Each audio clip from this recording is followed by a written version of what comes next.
Mr. Curtis, would you please state your full name for the record?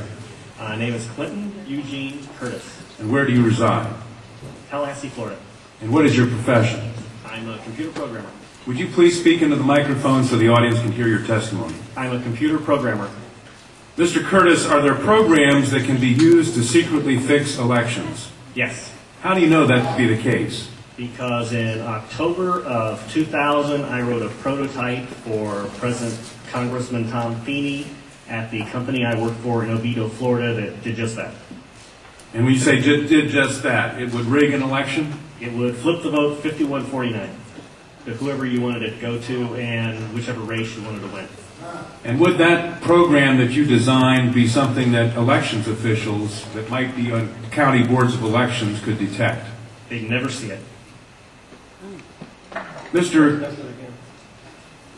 Would you answer that question once again? They would never see it. So how would such a program, a secret program that fixes the election, how could it be detected? You would have to view it either in the source code, or you'd have to have a receipt and then count the hard paper against the actual vote total. Other than that, you won't see it. All right, Mr. Curtis, if you had been asked, you or others with your professional expertise had been asked to design a protected program that would protect the Ohio elections from against such software to fix the election, could you have done so? If we've been asked to make a program that can fix the election, sure, anybody can do it. No, could you have designed a program or a procedure or a protocol that would have protected Ohio against this kind of rigging? No, you have to look at the source code. You have to get probably programmers from both or all parties to look at the source code and determine if there's anything in there that shouldn't be there.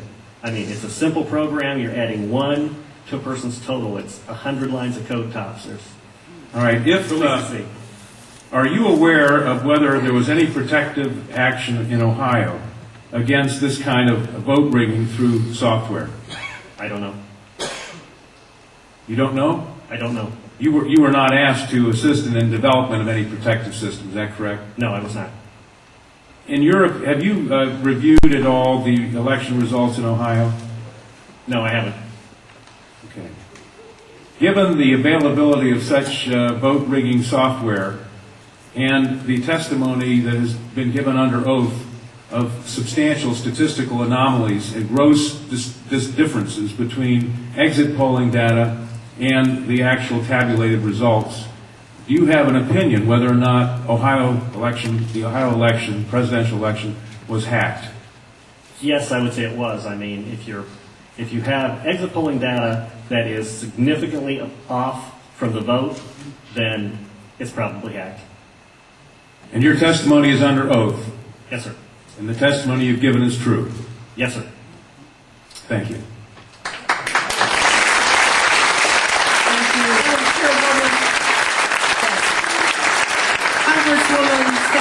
Councilwoman Waters and I have the same question. Come back to the podium.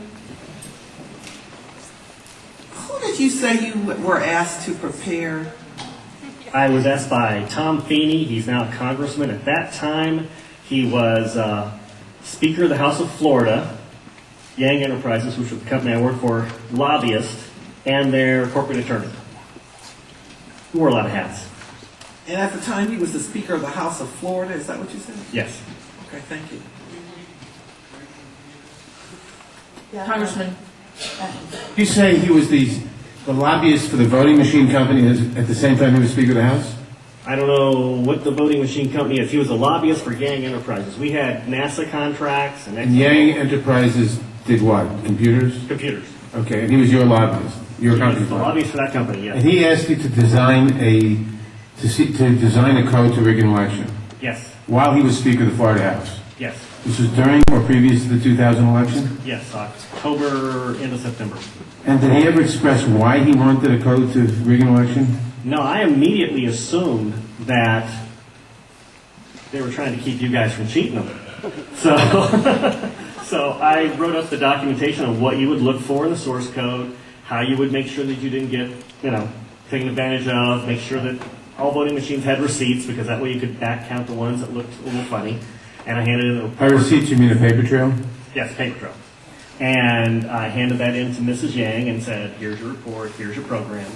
And she said, you don't understand, we need to hide the fraud in the source code. Hide the fraud, not reveal the fraud. Not reveal the fraud because it's needed to control the vote in South Florida, was what she said. That's what she said. That's To your knowledge, was this used?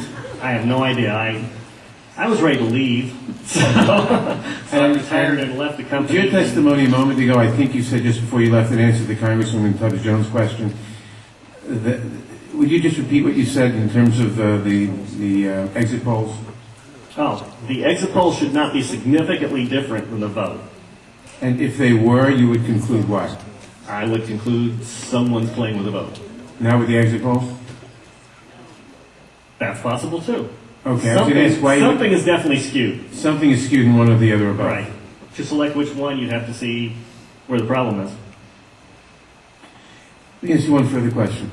Assuming for the moment that such software, that's what you call it, such software to rig a vote was used in one or more machines in Ohio or in Florida, could you today detect that if you looked at the source code? If you could get the machines and they have not been patched yet, I mean, once they get in and touch them, anything can happen. You can also set timers to do that, but then you see the timers. Then you'd have to take those machines, decompile them, which I couldn't do, but possibly a Microsoft, an MIT, something could do. You might be able to see it. You might. Not necessarily. Depends on how good they are at destroying what they had.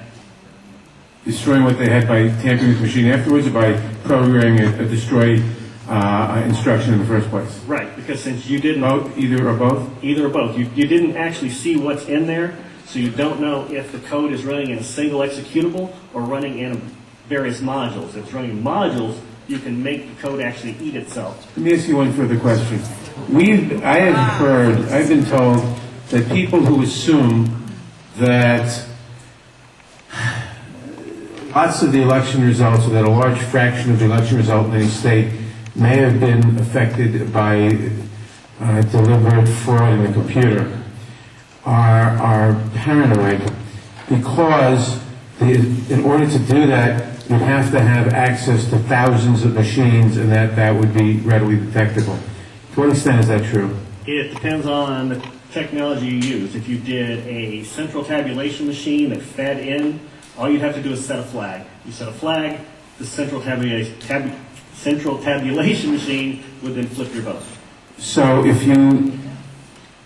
one person putting in bad code in a central tabulation machine could affect thousands and thousands or tens of thousands of votes. Right, and you could activate either automatically, or you could make it so that there's code existing on like an electronic machine that feeds it, where you would punch it in, it would set the flag, the server would see the flag, and then... And if you had a recount, and there were no paper trail, would that be, assuming that had happened, would that be revealable by seeing a discrepancy between what the central tabulator showed and what the individual machines, which had not been tampered with, showed? Not if I wrote it. Why not? In other words, I would make it match. You could work back from the tabulator to the individual machines, so that the tabulator would tell the machines to switch their results? Yes, it talks both ways. You can flip it to whatever you need. And they actually do talk to each other, the machines as long and as the it's tabulator. hooked up, as long as it's networked together, they could talk to each other.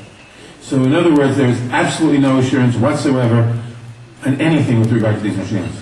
Absolutely none, unless you look at the source code and make sure it's safe before it goes out.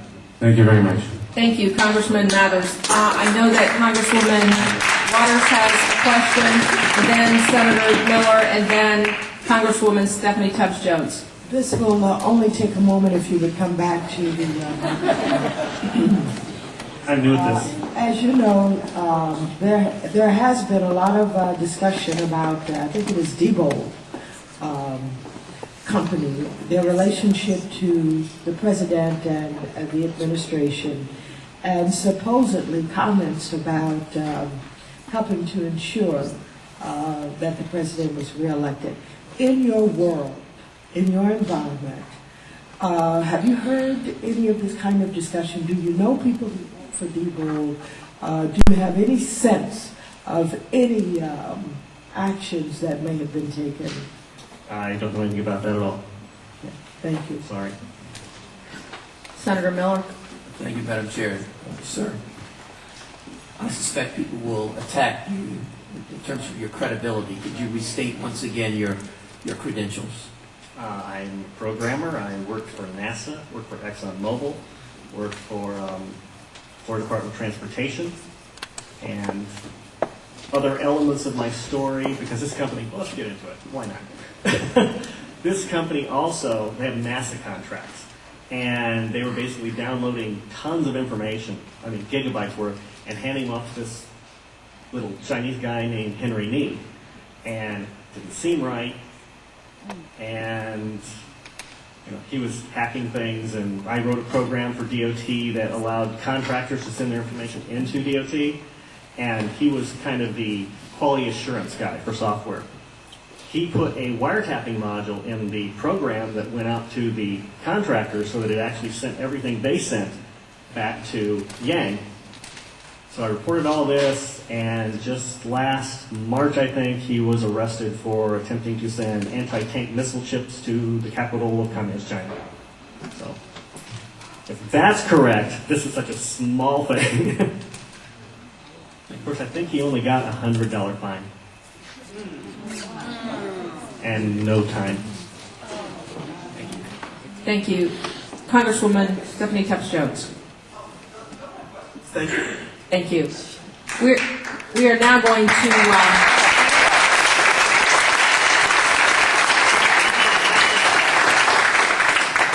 back to the public testimony, and